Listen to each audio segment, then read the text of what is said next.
Olá, o nosso assunto hoje é a segunda geração da prosa modernista da literatura brasileira.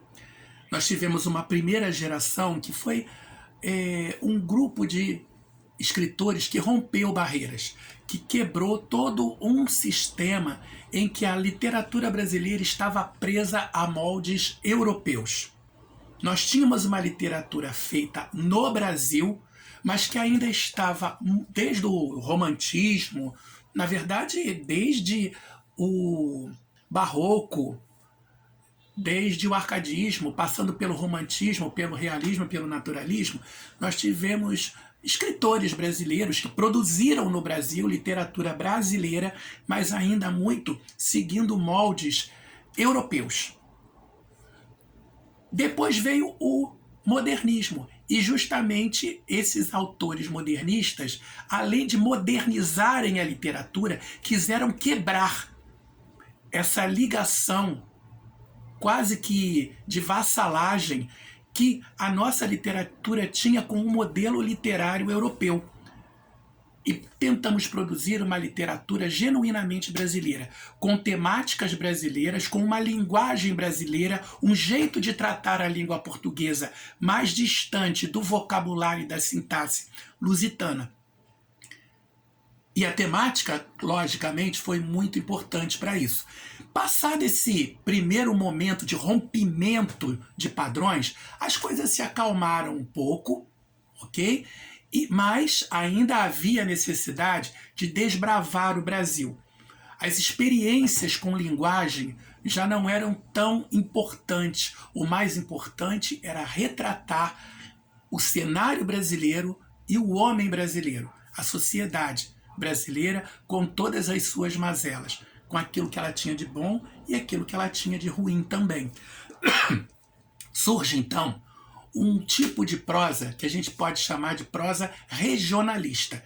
Isso porque ela fugiu do grande centro cultural brasileiro, urbano, que eram o Rio de Janeiro e São Paulo, e ela vai ter muitos representantes importantes, por exemplo, lá no Nordeste, como Raquel de Queiroz, José Lins do Rego, Jorge Amado. Essas pessoas, Graciliano Ramos, essas pessoas falaram da sua terra, do seu Nordeste, com todos os problemas que aquela região tem. Um problema marcante de lá é a seca, que marca tanto e cria tanto drama para os nordestinos.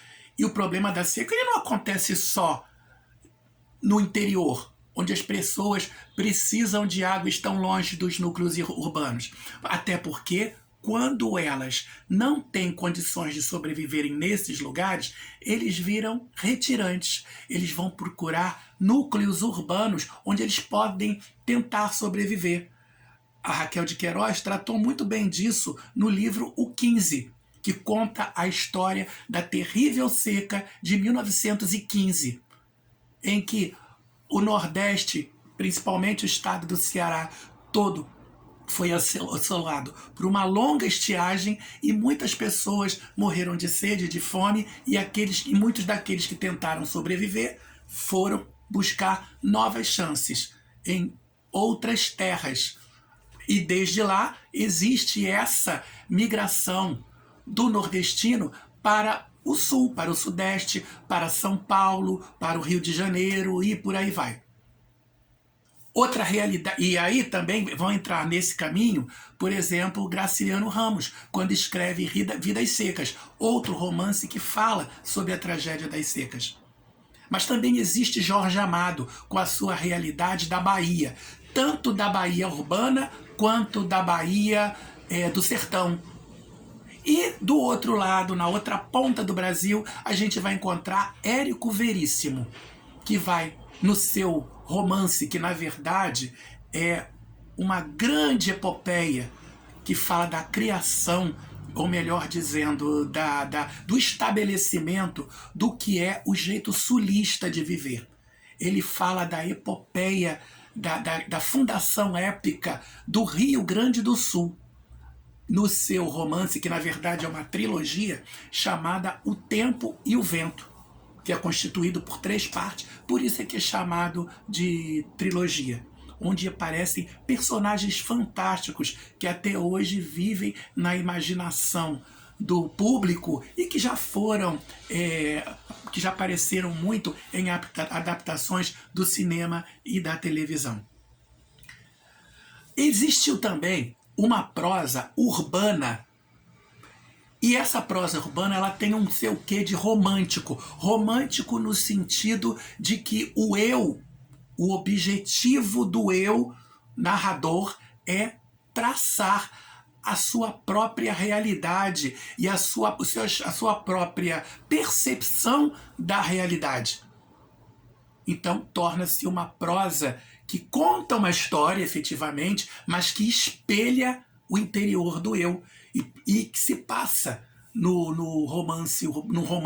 típico romance urbano, com o subjetivismo do romantismo dentro do modernismo. Existe também uma prosa que é a chamada prosa da segunda geração da narrativa psicológica. O tempo é psicológico, a vida se passa dentro de uma perspectiva, como eu disse, muito intimista. E ela é muito baseada em teorias freudianas.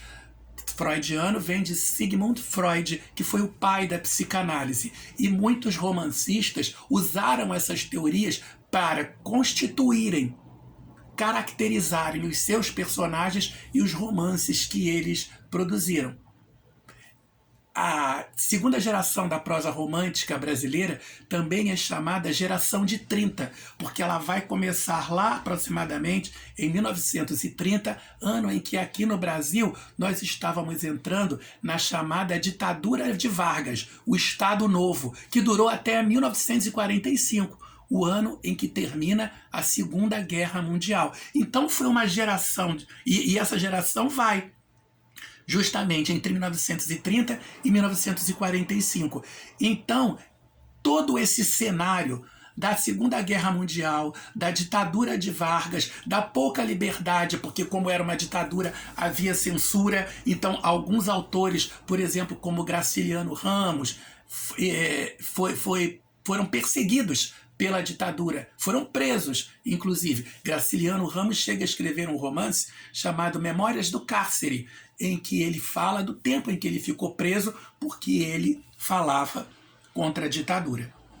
Então, é uma geração que aproveitou aquele primeiro momento do modernismo, onde as barreiras estavam rompidas e o público já aceitava melhor uma produção literária tipicamente brasileira para traduzir a realidade do Brasil como de fato ele é, se distanciando de um modelo tipicamente europeu.